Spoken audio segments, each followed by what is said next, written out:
Hey, what's going on, everyone? Welcome back to another episode of Caffeine Crypto, a weekly show that we do every Saturday around 11 a.m. Eastern Standard Time, where I welcome you to join me with your favorite caffeinated beverage of choice, coffee, energy drink, tea.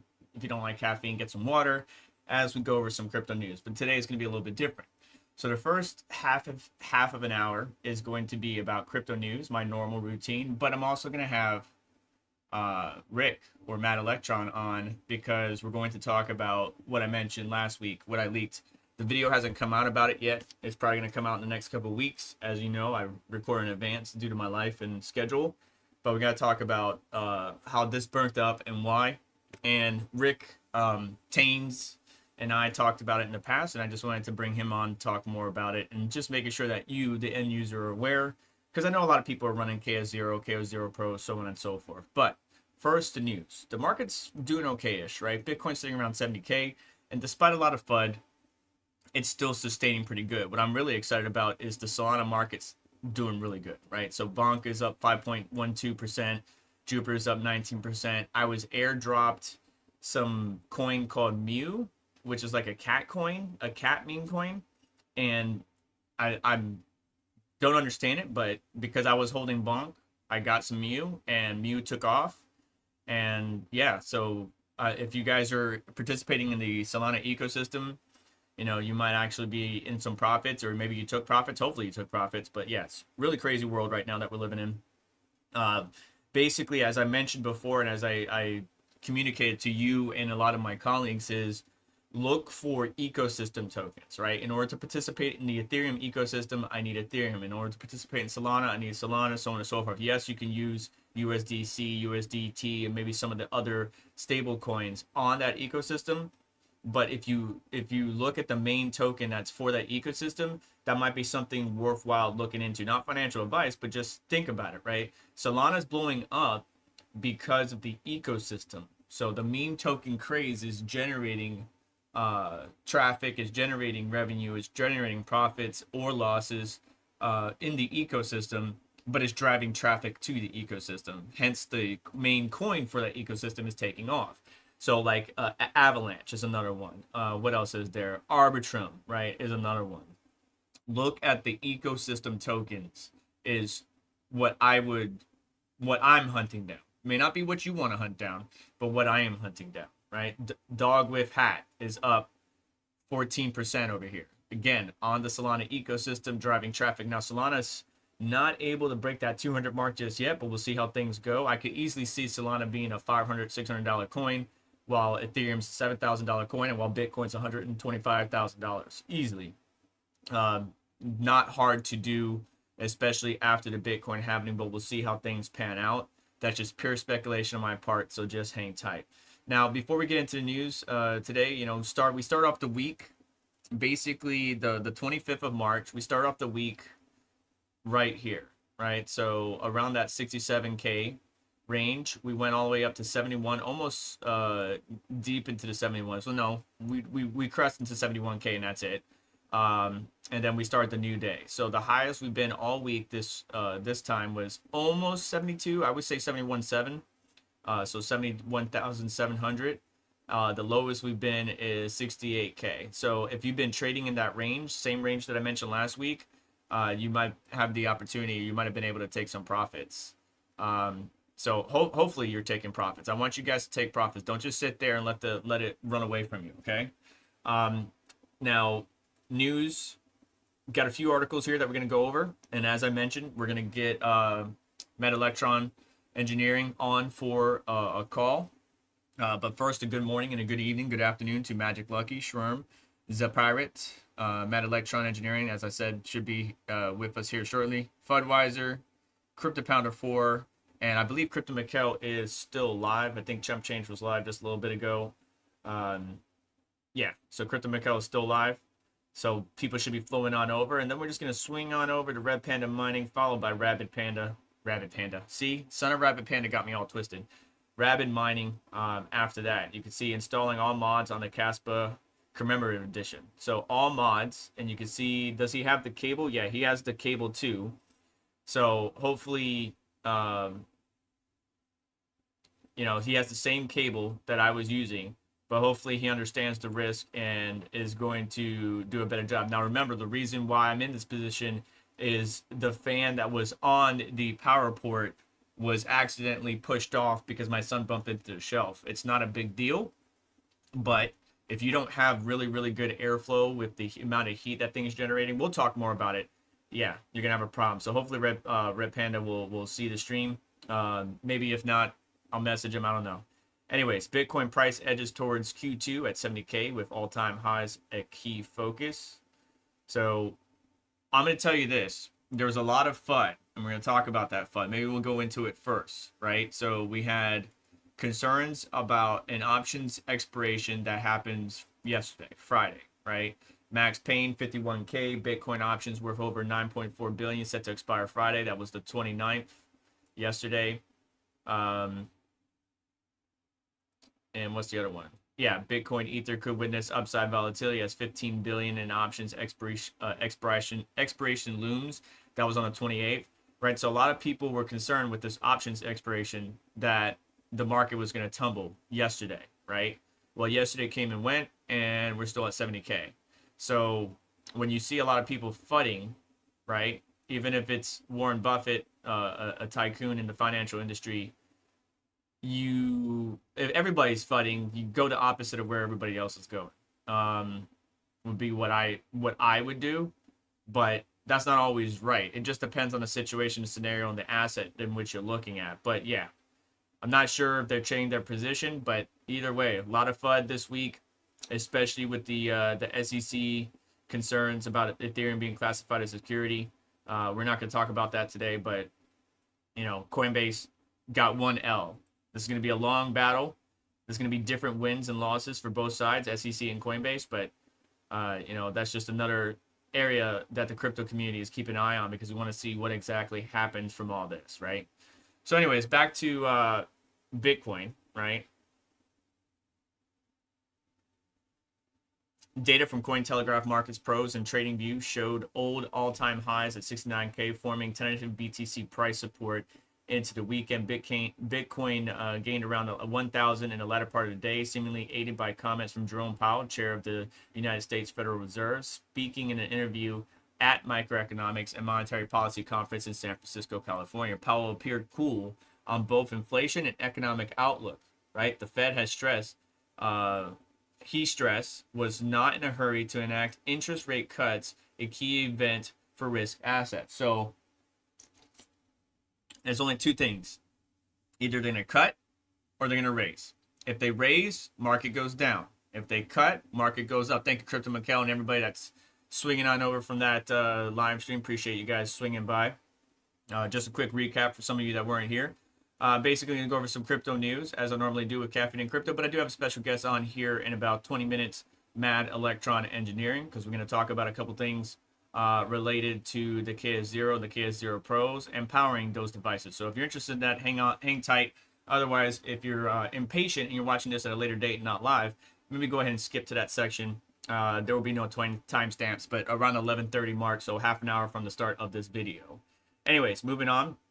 Growth. We got a comment here from Jerome Powell. Growth is strong right now. The labor market is strong right now, and inflation has been coming down. So again, if they cut, markets should go up. If they raise, markets will go down. June is currently market's favorite bet for the first such of cuts to take place, with 61% of the odds of a 0.25 reduction at the month's meeting of the FOMC, basically. So June FOMC meeting, people all expecting a cut of 0.25%, and usually the markets price that in. So you might see the markets, you know, either pump or start to trend down, dump, because they're pricing in what the Fed's going to do, right? And just like everybody likes to bet on, you know, whether or not there's going to be a field goal in the, you know, the first half or the first quarter, the first 2 minutes, you know, people actually bet or gamble on whether or not the federal government is going to do such an action. Not just the FOMC or the Fed, but just everything. I don't know why, but makes no sense. I feel like I got a kernel stuck in my throat. Hang on a sec. Took the kids to the movies yesterday. We saw Ghostbusters. Not sure if you guys saw that, but I'm a big Ghostbusters fan, especially the OG ones. Anyways, while March 29th was a Wall Street holiday, also saw the latest print of personal consumption expenditures, or PCE index, known to be the Fed's preferred inflation gauge, matched expectations at 2.5%. Considering the hurdles of BTC price action, attention continues to focus on the weekly, the monthly, and the quarterly candles closes. So far, we're doing good. For popular trader and analyst Rec Capital, 69K was as significant as ever, as close above would mark Bitcoin's highest ever such close. So, especially because this month, it was switched to the monthly, was a green month, I want to say. And March typically is. March typically is, right? So here's the problem though that I see. Right? 1, 2, 3, 4, 5, 6, 7. That's 7, right? Come back here to the year of 2020. 1, 2, 3, 4, 5, 6. We never really got a 7. Maybe we got a 7 way back when, because remember this data doesn't. It's only USDT, so we have to go to Bitcoin USD. Here we go. When does this go back to? So that's only 2013. But I don't think we ever saw a 7. We could have seen one here back in 2017, the original big bull run. There was other bull runs, but this is the big one. So 1, 2, 3, 4, 5. Technically, we could count that 6, 7, 8, 9. But that kind of gets split up because I read one. So I never seen 7, 3, 4, 5, 6. So seven monthly green monthly candles. I expect that might be a little bit too much, but I don't know, because what I've been expecting Bitcoin to come down before the halving and then go to all-time highs or new all-time highs. It's done the exact opposite. But let's just say, for example, if we were to fall 30% from where we are right now, that would put us around that 49K range. That's why some people were looking at 51K, right? So this might be like the big boy support. There's going to be support along the way, right? But just choppiness, down, up, all the way down to around that 50K mark. Let's just say 50K is certainly within the realm of possibility. However, while grayscale outflows has kind of started to slow down, I wonder who's going to be there to pick up the pieces. And I'm willing to bet a lot of people, now that it's at 70K, right, the person that's been waiting on the sidelines, it's like, damn it, I should have got in at 40K, will probably pick up at 58, at 62, at 64, so on and so forth. I know I personally will probably grab a little bit, right? $20 here, $30 there, $50 there, as it goes down, as much as possible within reason, and taking care of the responsibilities in my household. But anyways, others eyed positive on-chain signals, with fellow trader Kevin Sevenson highlighting the moving average convergence and divergence of the MACD on the daily time frames. The chart uploaded to X described the MACD as positioned for a cross up, with such an event coinciding with the potential BTC price breakdown beyond all-time highs near 74K. So basically, the indicators and the analytics is showing that we should be going up. And because the expiration of options yesterday didn't really do or hit the levels that the people were really concerned about, I have a feeling that's probably where we're going to go. We might chop down, maybe 65, but that's just more buying opportunity for us if we have the funds. If you don't have the money to do it, don't go bet in the farm. Don't go put all your money in these cryptocurrencies. And yeah, the chances of you turning some of the Bitcoin into a big bag, right, like a moon coin, is low, but is stable, right? Again, as I mentioned many times before, think of it as the S&P 500 versus some new stock like BYD out of China, right? Like, you want stable long-term growth, Bitcoin is like the new S&P 500. I know a lot of people would be upset with me comparing those two or putting them together, but if you want long, stable growth, Bitcoin is going to be that route. There's going to be chop. There's going to be volatility. There's going to be pullbacks. You just got to, not trade with emotion and be understanding of, hey, I'm going to put this money in it. I'm going to set it. I'm going to forget it. I'm going to make sure I maintain my access to it.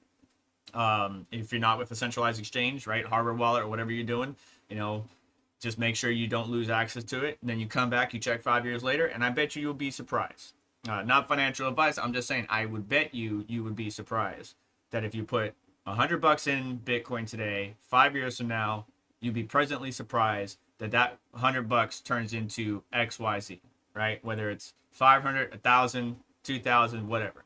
Anyways, despite Warren Buffett's warnings calling Bitcoin rat poison, Berkshire Hathaway continues to profiting off of crypto, right? So just like JP Morgan and many other in the financial space dissing or ragging on crypto, specifically Bitcoin, they're having their companies or their personnel or their people behind the scenes continue to buy up, continue to grab it up, so on and so forth, right?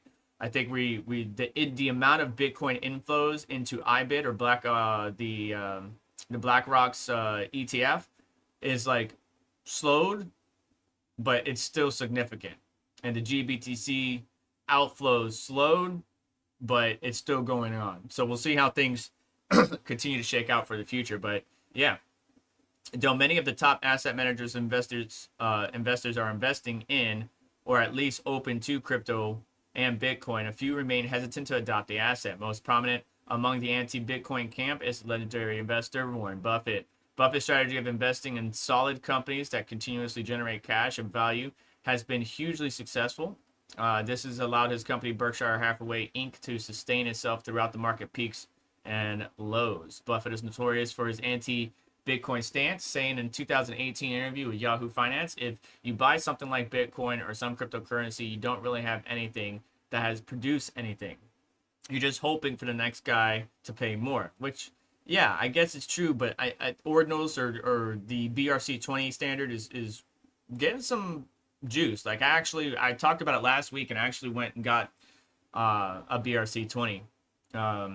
And I seen Voscoin do it. I think a number of you guys actually participated. And actually, that'd be a very good question. Have you participated in any BRC20, whether it's NFTs or inscriptions or anything like that? Let me know, please.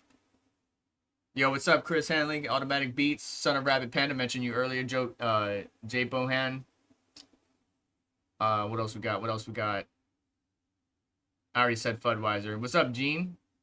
JFA. Appreciate you guys stopping by. Team JFK. All right, let's keep going. So, have you guys participated in the BRC20 is my question. Yes or no in the chat.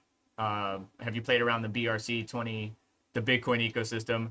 So, while Bitcoin is becoming like a buy it, hold it, sell it later to the guy that wants to pay more type situation, I think as we continue to progress throughout the future, there'll be more utility that comes out of Bitcoin, right? The Lightning Network, not just the SegWit, so on and so forth, BRC20. I'm willing to bet that there's going to be more that could be done on Bitcoin rather than just buy it and hold it. Now, I don't like spending my Bitcoin, but I will spend my Bitcoin, and I have done giveaways in the past. Matter of fact, I haven't done one in a while. Should we do one? I haven't given away Bitcoin in a while, but that was the crypto asset that I gave away more prominently. And I know a lot of my fellow colleagues in the space would give away their Ethereum or Ravencoin or other altcoins, but I was primarily giving away Bitcoin, right? When I did giveaways, Bitcoin was the best choice because, especially if you're international, to ship you something will cost a lot more when I can just send you Bitcoin. Cross borders, permissionless, immutable, love it, right? So I'm not shy from using Bitcoin or using my Bitcoin to pay for services or to give you guys a little bit. But a lot of people are, right? They just get the Bitcoin and they just want to store it away. And many of these ETFs like IBIT, while they acquired more and more Bitcoin, hundreds of thousands of Bitcoin, I'm pretty certain that it would take a significant amount for them to let go of said asset. Like, they believe in it long term, just like we've been believing in it long term. They're just now seeing it, and they just have more capital to acquire all those assets or all those Bitcoins than we do. So of course they have more. Anyways, moving on. Berkshire, in a 2022 Berkshire shareholders meeting, Buffett explained his stance on Bitcoin, saying that if you told me you own all of the Bitcoin in the world and you offered it to me for $25, I wouldn't take it because what would I do with it? Well, you would eat your words, because let's say all the Bitcoin in the world for $25, there'll only be X amount of Bitcoin, right? 21. So you'd be very happy camper right now if you had all the Bitcoin in the world, because you could sell a very small percentage and make your company a lot of money. But anyways, I wonder if he's ever going to change his stance, or it's always going to be the old guard, because that's what it feels like right now. And no disrespect to the older gentlemen and ladies of the world, but it kind of feels like the old guard against the new guard, right? We have the younger generation coming up, and that we want change, we want things to change for the better, but the old guard still doesn't want to acknowledge it, still doesn't want to kind of work with or allow it or amend or anything, right? They're set in their ways. Nothing's going to change it. We'll see how things pan off in the long run. But Buffett has invested $500 million in new holdings through a Series G funding round before the company went public in 2021 of December. A few months later, Buffett increased his stake by another $250 million, resulting in a total investment of $750 million, almost $1 billion. The investment has paid off. New is up nearly 50% in 2024 alone, and recently set all-time highs. This is coming off of a strong 2023 in which the stock was up nearly 100%. Now, New Crypto, which is spelled this way, allows users to buy and sell more than 15 tokens. So he's basically invested in an exchange, right? But it's not like a Coinbase or anything like that. Let's go look up New Crypto. Let's see here. New bank adds 10 new cryptocurrencies. So is it a bank? New bank cryptocurrency exchange trading platform is currently evolving, and it's announcing blah, blah, blah. New coin. Okay, so it's coming out with its own coin. Promotional fees, blah, blah, blah. Okay, so where is... That's not it. Do you not have like a... Is it only certain people that can access this, I'm guessing? English. New bank. Your business, tap to pay iPhone for you, loans, investment. Interesting. Is this it? I don't know if this is it. This is new bank, but I don't know. Interesting. Anyways, his little project is paying off because it's involved in crypto. Like, I'm not sure if you have any assets inside of like a IRA or whatever that has some Bitcoin exposure, but like that's outperforming most of the traditional assets that I've seen. Bitcoin and Ethereum witness upside volatility. 15 billion options expiry looms. We already talked about this. Nothing to worry about because that expired yesterday and we're at 70K, so I'm not really too concerned. More FUD will come, more people will hate. Just keep on rocking and rolling. Dog with hat becomes the third largest meme coin as Bitcoin clings to 70K. All right, so it is the third largest meme coin if we look at coin market cap. But it's not the only one. There's a ton of them. There's a whole bunch of new ones now. There's cat coins, there's Discoin, there's Dat coin. I have a coin that I created, but I never really published for anybody to participate in.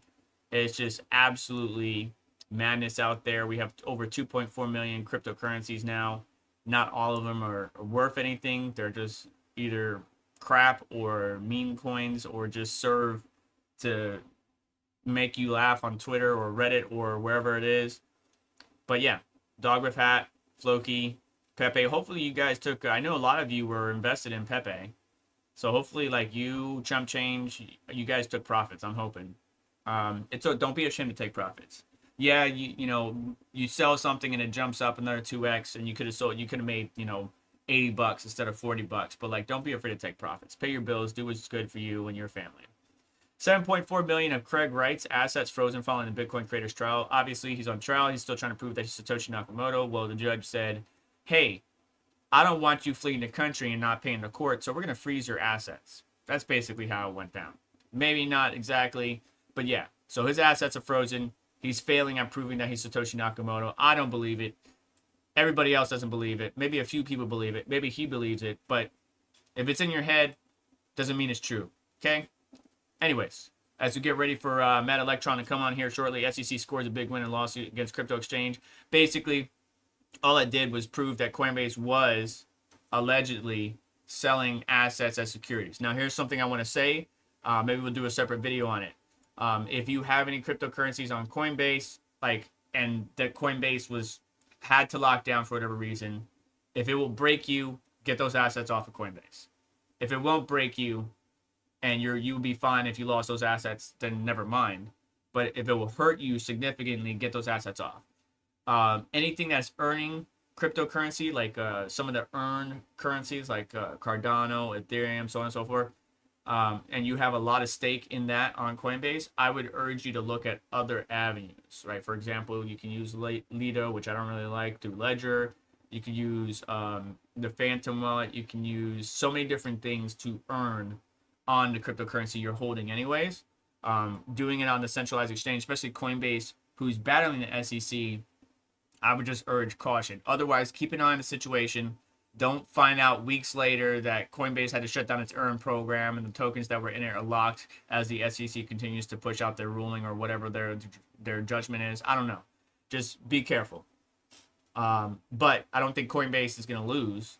I just think there's going to be little wins and losses on each side. The SEC might win in this judgment, and the Coinbase might win in this judgment, so on and so forth.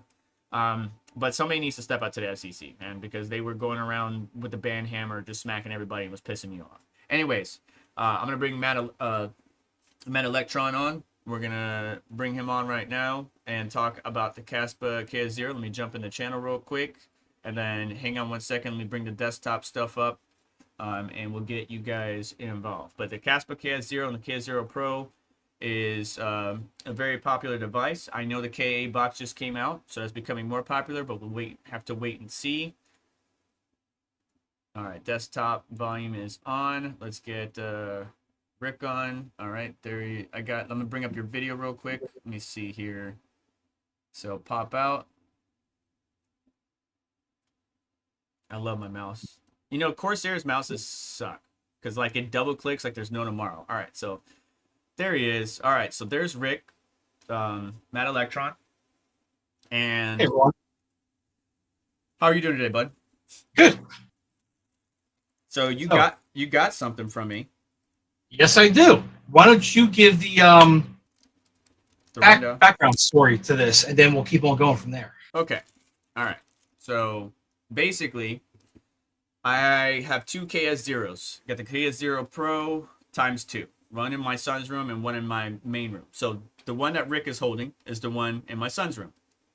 It has to get power via a barrel plug connector. It's the 5.5 by 2.5, right? Correct. So the Ice River team does not sell a power brick with the unit that you buy. You can add it for an extra $20. Some providers will do the same thing, but there's different ways to power it. However, one alternative is, I'm going to bring them in on full screen on me real quick. Hang on 1 second. So this is the Veteran Miners 6-pin to barrel plug connector, right? And you can see if it will focus. Come on, baby, focus. Nope, it's not focusing. Anyways, you can see right here that it's basically fused the center section to it. And the reason that is because of heat. But why was it so hot is the question. Well, if we look at the Ice River website, I'm just going to point this out real quick. If we look at the Ice River website, this is KS0 Pro, it says voltage input without PSU, and I don't know why it says without PSU, but basically it's 19 to 20 volt DC, direct current. And if we go to the power brick that's also sold on Ice River, what does it say right here for output voltage? 19 volts. What, and let me bring Rick back on. This is a question for you, Rick. What voltage does the 6-pin to barrel plug from Veteran Miner run at? Runs at 12 volts, not 19 volts. That really models up the water when it comes to amperage. That's what's killing these things. Right. And if we look at this, Rick, you're still on the screen, but these little barrel plug, this is just an adapter. And if you look at your barrel plug, the inside, the center, right, has where you can see the connection on the inside, right? There's a connection on the inside, there's a connection on the outside, but the center, right, which that one is missing completely. It's melted out. Melted out because there's plastic on the inside of these barrel plugs around the outer edge, and so that melts and fuses to the metal that's in the center of your barrel plug on that KS0. And yeah, there's no getting this out. This is done. That barrel plug is done. This barrel plug, he sent it to me so I can replace it with the equivalent and get this unit back up and running. Now, before we start talking about amperage, I do want to put one thing out there. I'm not sponsored by Veteran Miner, but I have some of his cables. His cable is not the reason why this barrel jack failed. He makes great cables. I love them. 100%. Yeah. So this is not a Veteran Miner problem. If anyone gets that in their mind, it's an amperage issue. These barrel plugs, no matter who makes them, whether it be Veteran Miner, Panasonic, whoever, they're all rated for about 10 amps maximum. Serpent, do you have my second screen up with the spreadsheet by any chance? I could pull it up. Let me see here. Yeah, do me a favor, pull that up, because that's gonna. I kind of suck at spreadsheets, but it'll at least show exactly what the deal is here. You got it? I'm looking at it right now. Cool. So for the KS0, we have 19 volt and 12 volts. 19 volt being the regular power supply you get either from Ice River or aftermarket from a laptop. That also takes 2.5 to 5.5. You use that to power it as well. At 19 volts, stock running, 70 watts, you're only putting 3.6 amps through that barrel plug. Perfectly fine, no big deal. Even if you overclock it and 130 watts, you're doing 6.8 amps. Again, the barrel plug's good for up to 10 amps. You really shouldn't go over 8 amps. The 80% rule kind of still applies here, even on connectors. Now, if we take it from 19 volts down to 12 volts, stock, you're still okay. You can use the Veteran Miner cable or equivalent or whatever, run it at 12 volts, dead stock on a regular KS0. 5.8 amps, no big deal. Now, if you're going to overclock it, here's where you start getting problems. Yep. Now you're at 10.8 amps. Too much amperage and you're way above it. It will eventually melt on you. Now, what Serpent sent me is a KS0 Pro. We don't have as much wiggle room here. So stock KS0 Pro running at 19 volts, 100 watts, 5.2 amps. Well within running areas. Yeah. Overclocking to 280 gigahash, 140 watts on average. At 19 volts, 7.3 amps. Okay, we're getting a little close there, but it's still okay. Even if you go all the way up to 320 gigahash, if you can actually get it to run there, 180 watts. At 19 volts, you're at 9.47 amps. You're almost at the max of this, and you better have some good airflow over the whole unit itself. Try to cool it, because that will help a little bit.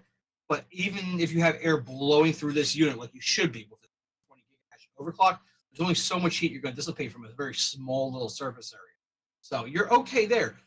Never, ever, look at these numbers, run a KS0 Pro, even stock, at 12 volts. It's already at 8.3. You're in the, you're getting really close to causing a problem. Anything above that, 11.6 amps at 140 watts and 15 amps at 320 gigahash, 180 watts, you're guaranteed it's going to burn up. Now, Serpent was very lucky that it just burned out the pin, fell off, no fire, no nothing else. But this is almost the same equivalency if you've been a miner for a few years and you've seen the risers that were powered by SATA connectors. You overload the connector with too many amps and you cause a fire. You don't want to do this in your house or your mining farm or anything else. And that's why Serpent is not the first one to have this issue, but we want to bring it to light today. Yeah, and it's not going to be the last, because the common I guess you could say saying is you can run third-party firmware, whether it's T-Swift and I've seen others out there. You can run third-party firmware. They urge you to put the hot heat sinks on the MOSFETs, and they urge you to put fans on one side. So opposite of what we're looking at right now, you see the two little fans right there. So opposite side, they want another fan and then you want a fan on the side to push in through those sides. Now, what else? MeterBox has vents, the 3D printed. You could 3D print your own. There's SVO files. What are they? SVO, yeah, STVL files that you could print. But just leave it open. I like to leave mine open. There's no reason to actually have any mesh or anything on here, unless you're putting it in a very bad environment. At which point you probably shouldn't be putting it in that environment. Leaving it open's the best. I think I've seen some people put it in their server rigs, so they have fans, blowing air directly into the area where the power port is, into that opening, and then out the other side. But you're still running these things, outside of its tolerance, outside of its range, and so there's always that risk that these things can melt. The lip of this barrel plug is plastic. Inside, in the center, is where it's making one connection, and then the outside of the barrel plug is the other connection. That's how you're completing that circuit so it can get the power draw or power that it needs. The problem is that these lips will start to melt because of the amperage that we're running, even at stock. So even at stock, and I did a video on this, and I think Rick comment on it. He's like, "You having fun?" I was having fun because I wanted to test out, veteran miners cable. I added heat sinks. I took off the front plate where the two fans are. I added heat sinks, and I put two 120s on it where I can control it manually and blow a lot of air at it. And it was running just fine. But all it took was Jojo, my son, bumping into his shelf and the fan bumping off of the power connector or the barrel plug connector. And now the barrel plug connector is not getting sufficient airflow on it. So what would you recommend? If somebody has something like this and they're overclocking with T-Swift right now, they do have the fans on it, and they're using one of Veteran Miners cables, which again are good quality cables. Veteran Miners cables is not the problem. The problem is we as users are seeing these third-party firmwares who want to overclock and get more performance to get more Casper or whatever you're mining, and we're pushing these things outside of their range and outside of their tolerance. So Rick, what would you, Matt Electron, what would you recommend if somebody had one right now?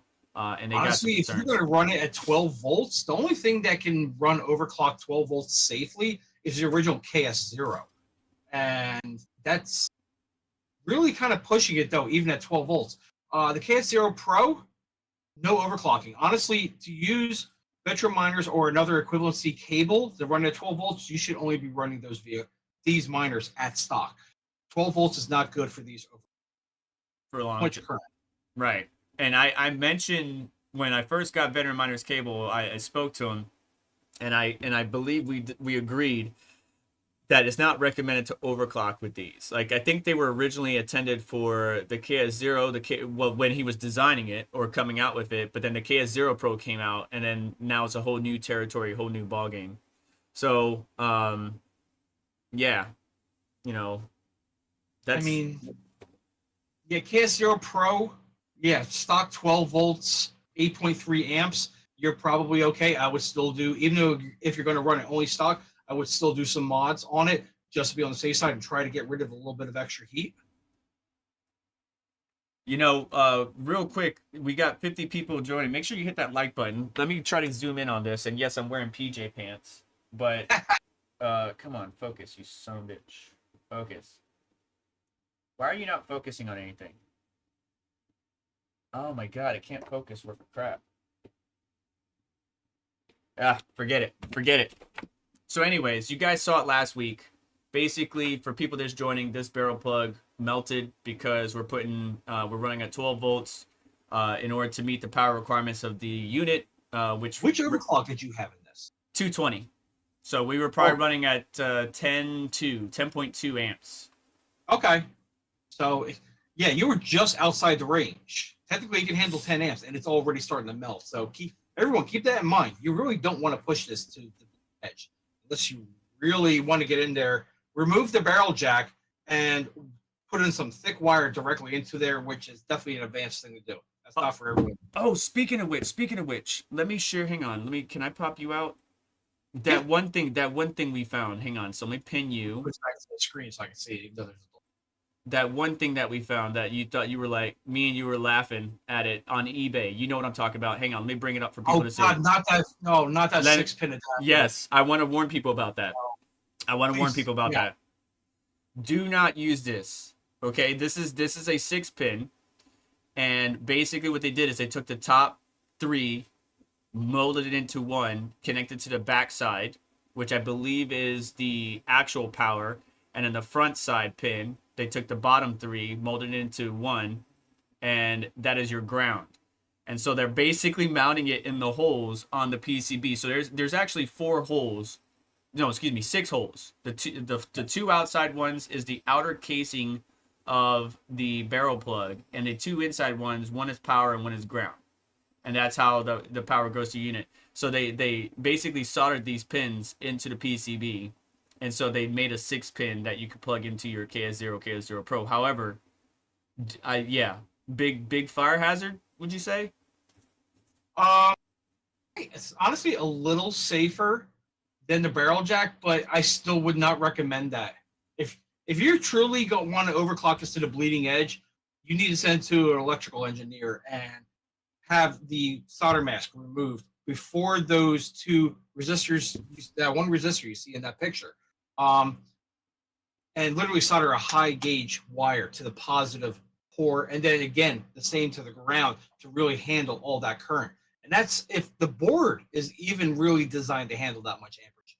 Chances are it probably isn't. So you're still on borrowed time. For the amount of time and investment that you're putting into the KS0, KS0 Pro, you might as well get the next tier up, KS1, KS2. Oh God, yes. Like, give me much safer that way. Yeah, just bite the bullet and just get the higher one. Matter of fact, let's go to ASIC miner value. I got you pinned, Rick. So you're in the bottom right below me on the screen. Just letting you know. So the KS5 Pro came out. It's 21 terahash, $137 a day right now at 10 cent or 12 cent per kilowatt hour. The KS5 non-Pro, which we talked about last week, to me the KS5 non-Pro looks more attractive price-wise, considering its hash rate and price potential, than the KS5 Pro. Just my opinion. You guys let me know down in the comments or in the live chat.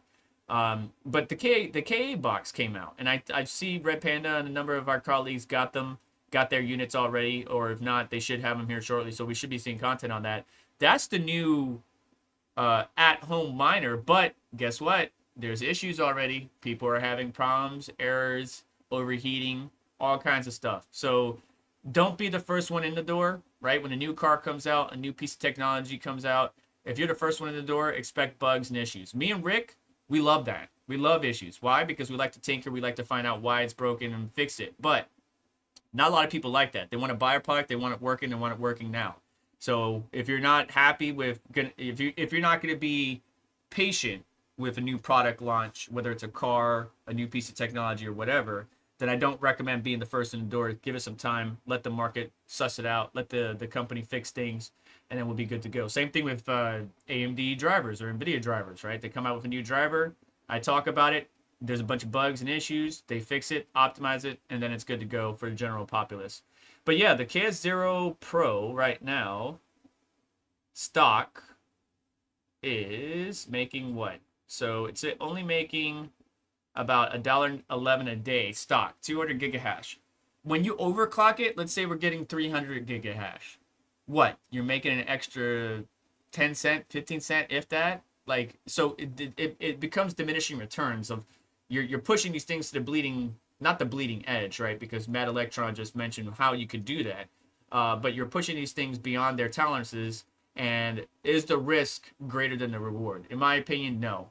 If you're going to use veteran miners cables, which again are good quality cables, just leave it stock. If you're running the KS0 Pro, if you run the KS0, maybe you can do a little bit more. But as we look at his sheet, where did I have it? Let me see here. Back.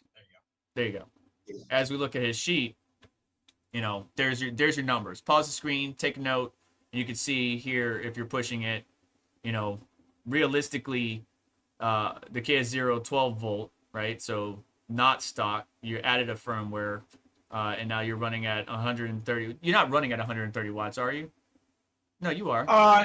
You can. Roughly, you can. Yeah. So 10.83 amps. I think I was probably more in the 11s. But yeah, I have a video out there. It's on the channel where I tested each firmware and I showed you the power draw on the kilowatt meter per firmware, and that can help you determine. You can calculate from that what your actual amperage is and stuff like that, and just don't go into the red or go high like Matt Electron's putting out in his sheet. Now, the biggest thing is, at this stage in the game of Caspa mining, these are almost like box miners now. You keep them stock, throw them off the side, let them run their 65 watts, and you accumulate a little bit over time. There's no reason anymore to push it to get that last little bit. Like Serpent said, you make an extra 15 cents a day. Yeah, not really all that worth it.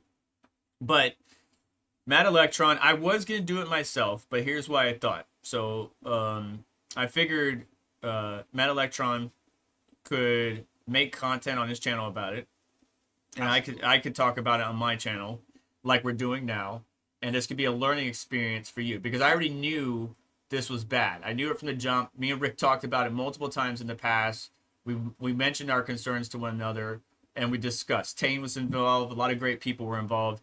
But again, no fault of Venture Miner, but it does come back on us, the end user, to make the right decision. Being understanding of, hey, this system wants 19 volts at so much power draw, but we're only giving it 12 volts at so much power draw, thus creating more heat, thus causing the connector itself to melt. And it could have, if you look at the barrel plug that of the KS0, it didn't melt the PCB, and it certainly could have. It certainly could have. No, actually, the barrel jack acted sort of like a fusible link and actually just blew early. So this will be easy to resolder. Unfortunately, I had a billing issue with DigiKey, with the part that we found, so I had to reorder it again yesterday. So it'll be in later this week, and we'll repair this. So hopefully by next Friday, I should have this shit back out to you. We'll both have content to work with. Nice. Appreciate it. Yeah, man. No rush. No rush though. We're actually looking at the barrel plug. This isn't on DigiKey. It's more expensive here on eBay, but I just wanted to show you this. So in the picture, that center pin is what's stuck inside my Veteran Miner cable because the plastic, again, melted and fused to that center pin. And you can see the outer shell, right, which is the secondary connection. And those all go to these two pins here in the middle where my mouse is pointing. So you got the back pin, and you got the front pin, and then the 4 or the 2 on each side for the outer shell. That's what gets soldered to the PCB. And so this did not catch fire and melt. If it did melt, say for example, if it did catch fire, because the whole housing is plastic. If we look at this picture here, the whole housing is plastic, right? So if this thing started to melt and this entire connector started to burn up and then burn into the PCB, that PCB could be done. It might be repairable. It might not be. It depends on how far the damage goes. So just know the risk, understand the risk, and understand, yeah, having a fan on it can help, I guess, diminish the risk, but it doesn't remove the risk. There's always a risk still that you're pushing when you're pushing these things as far as you are. So just understand that and then go make your decision from there. If you don't care about this thing and you're gonna burn it up, great. I just don't want to see your house, your residence, your mining farm burned down because you're pushing these things for 15 cents. You're pushing these things for 7 cents. You're pushing these things for 20 cents. Whatever it is because you don't pay electricity or you do. It doesn't matter. Just be careful. And your safety and your family's safety is the most important thing to me. So learn from me. Do as I say, not as I do, because this is exactly what I expected to happen. And despite me planning to swap it over, because I already have the laptop. I have it right now. I could go get it. I have the 230-watt MSI laptop power brick that I was planning to swap. I just didn't do it in time. And I'm in this position. But now Rick's got something to do. Well, you always have something to do, but he's got something extra to do for the KS0 Pro. And this will be fun. Yeah. It gives my hot air rework station a little bit of work. I haven't done much with it lately. Well, that's another thing too. In order to solder something like this, because you mentioned something, why don't you say that online real quick? So just like I experienced in the past, the heat sinks of a particular device or whatever's on the PCB will soak up the heat from your soldering iron, and so it makes it hard to solder. And sure, not to mention you got 6 pins here. You got to heat them all in one shot. But where the positive and the negative pin of that barrel jack connector connect to is a big giant copper pore. So it acts like a big giant heat sink on the PCB itself. So just using a regular soldering iron, you're going to have problems getting it warm enough to melt that solder. You really got to use a hot air and warm up that whole area to actually melt the solder and pull it off and then reinstall the replacement. So just like I showed, and I believe Matt Electron, do you have any soldering videos on your channel? God, years ago. Years ago. So when I did the A2000, right, the shunt mod on the A2000, right, Yep. It's a very small surface area. The PCB is very small, and the area where you're putting the shunt mod is kind of in an inconvenient spot, but not so much. The point is in that video I talked about having to heat up the PCB before I soldered because it wasn't allowing the solder to actually grab and connect the two shunts together. So that's what we're gonna have to do here. He's gonna have to heat it up, get it to 125 C's is about where I go. Where do you go? You think? About 150C. 150C, and then depin or remove the old barrel plug, and then resolder, reconnect the new barrel plug. You know what? Yep. I actually just gotta. You probably could help me out with this one too, but I'm not gonna bother you. I'm just gonna make the seller take care of me. So I ordered this. If you look at my screen, I don't think you can on. I'm not sharing my screen, so it's only on the live stream. So you might be a little delayed, but I ordered a Whatsminer power supply. So the Whatsminer M30S died on me. The power supply was making a funny noise. However, when I got it, the little power supply plug, the little white cable that goes to the power supply and then connects to the control board, the control board side was smashed. What happened was this front left side where the bus bars are, the power supply bus bars connections are, this left side landed on this connector is what it looks like and just wrecked it, and then this left side is bent. So I sent pictures back to the guy, and I'm hopefully trying to get my money back and get a new power supply. So now I got to wait on that even more. So that's another miner down. So don't burn up things, kids. That's the moral of today's story. Stop burning up things. I wasn't even overclocking it that hard. I think it was used. I got this from BT Miners, and I think it was just Whatsminer M30S is not new, or M30S++ is not new. So I'm pretty sure they were mining with it. I got the last little bit of it, and so it was just time for this old girl to pass away, and I just got to replace the power supply. So I'm going to just hang tight. I'll give you updates on the channel. But this is the best real-time updates that you can get besides signing up for Patreon or becoming a member of the channel. I greatly appreciate everybody's support, and I hope you have yourself a great day wherever you are. We got about 6 minutes before Red Panda Mining goes live. Anything else you want to talk about, Rick, before we wrap good. up? I'll have fun with this and get you some video afterwards. And you don't need to pull this apart at all when I ship it back to you, right? You're just gonna plug it back in and keep mining. Because if so, I will replace all the pads and everything. Yeah, just plug it. If you could do that, that'd be greatly appreciated. Sure. Yeah, I'm just gonna pop it back on. This time. So by the way, when you do power it on, it's gonna go right to that 120 terahash firmware. Do you have the firmware to drop? Whoa, what was that? Something fell back there. I don't know. Do you have the firmware? Yeah, I can throw the stock firmware on there, or I can just grab my 230-watt power supply, the 19 volt. I have to go for the 230 laptop power it on, make sure it's working and everything before you send it back. But just steal from my KS0 that's out in my shed real quick and use it to test this after the repair. Yeah, test it to your liking and send it back. But yeah, I just gonna throw the laptop power brick on it. Matter of fact, if you look at my screen, we're looking at Red Panda Mining's thumbnail for the video, and there's the adapter that I'm talking about. So the barrel plug, if I could zoom in, I don't know if I could zoom in. No, I can't. The barrel plug, you can see there's a yellow tip on this one. I think that's a newer one. Mine was black, I guess to match the white and black thing, but that's what melted, right? So that little plastic piece that's on the tip of this barrel that my mouse is going around fused to the center pin of the barrel plug connector on the KS0 Pro. That's what melted. Why does it have a yellow center? Doesn't that denote a different size? That's not 2.5 by 5.5, is it? I don't know. I mean, I've seen some 2.5 by 5.5 that, like, I have a white one here too on mine. Really? Okay. Yeah, so as long as it's 2.5 by 5.5, it should be good. But I guess we're gonna find out what Red Panda deals with. And I hope he's running that stock, because that's the only way he's gonna be safe on that barrel jack. Well, make sure everybody that goes and hops over to his live stream, make sure you guys let him know that Rick and Vega talked about it in a live stream today, that he should make sure he gets educated. And yeah, I appreciate it. I like them. I like small devices, right? I like the Nerd Miners. I like the Bit Axes. I like the KS0, KS0 Pro. I like tiny mine devices, the Future Bit Apollo.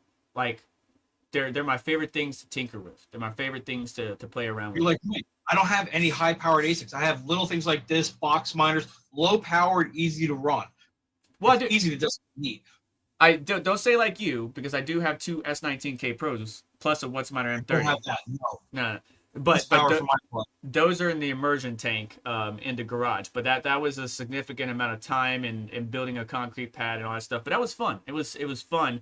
And my wife looks at me crazy, and so I'm at my limit, right? So right now the only thing I'm doing is if I upgrade GPUs, I'm getting rid of what I have to get more. I'm gonna stick with 3 mining rigs, my NAS that houses everything like my Flux nodes and stuff like that, and the ASICs out in the garage. My only two ASICs in the garage, and that's it. I'm not doing any more than that because honestly, I think I'm getting to the limits of my residential power, like main power. Because I think residential, I only get 150 amps. No, 150. What's your power breaker panel? It's 150. It's Right? usually 200 amps, but you're at your house. You do need to allocate some regular amperage just for regular household use. Yeah, like dryer, washer, microwave uses a lot. So yeah, I'm at my limit. I'm done. I'm done. If I make any more holes in the house, my wife will kill me. Yeah, but that immersion build was great. I love that whole build, you guys. Yeah, it was good stuff. And I know Hobbyist Miner made one too in their shed. I was planning on getting a shed, but then I had to go because I'm in an HOA, so I have to register with do something with the HOA, the housing committee or whatever, and then I have to do something with the city, get a license, blah blah blah. And I was like, man, I'm just gonna drill some holes in my concrete wall and seal it. But yeah, thank you so much for stopping by. Do you guys have any questions, comments, concerns, anything in the live chat that I could do? I appreciate you guys all hanging out. You guys basically just talk to each other. But take profits, man. Don't be afraid. Take them profits. Enjoy it. Oh, yeah, take it on the way up. You never know when it's going to drop. Yep. I mean,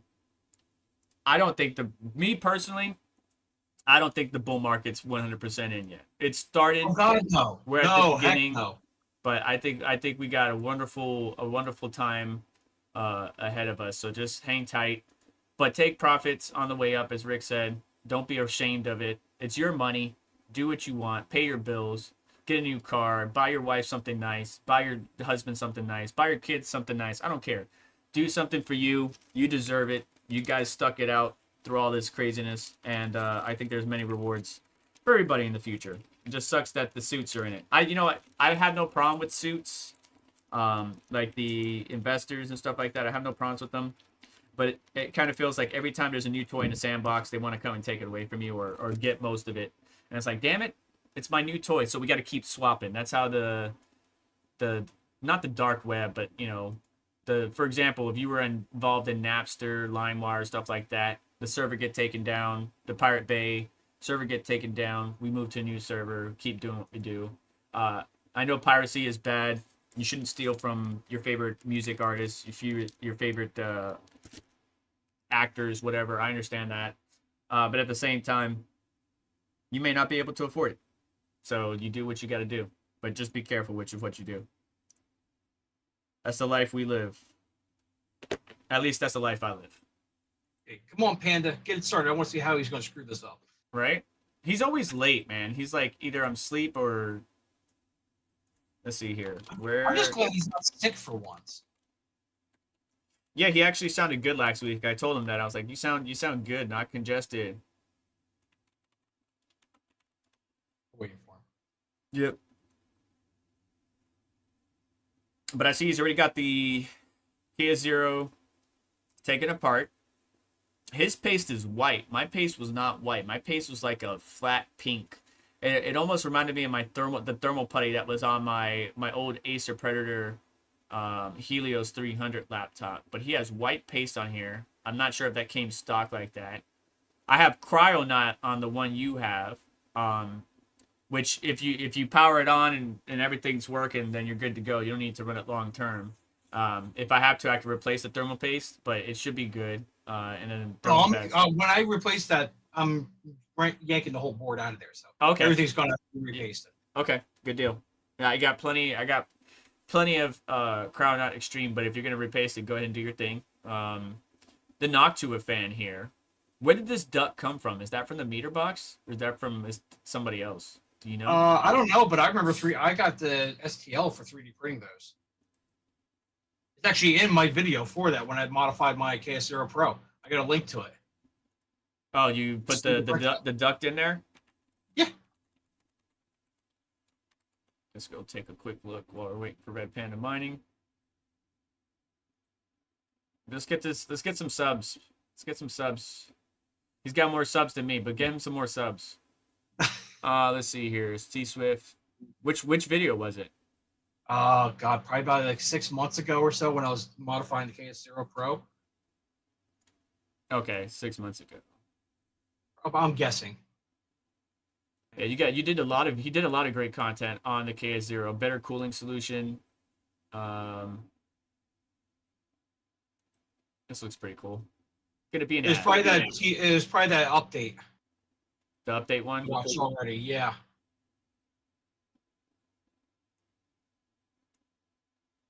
Let's see here. Better cooling solution. Upgrade APC. Power adapter for PSUs. I definitely put it down in the description of whatever video. Well, let's go. I'm just gonna go to the video and click the description to see. There's a charger cable. I don't think it's this one. Yeah, I honestly forget which one I threw it into.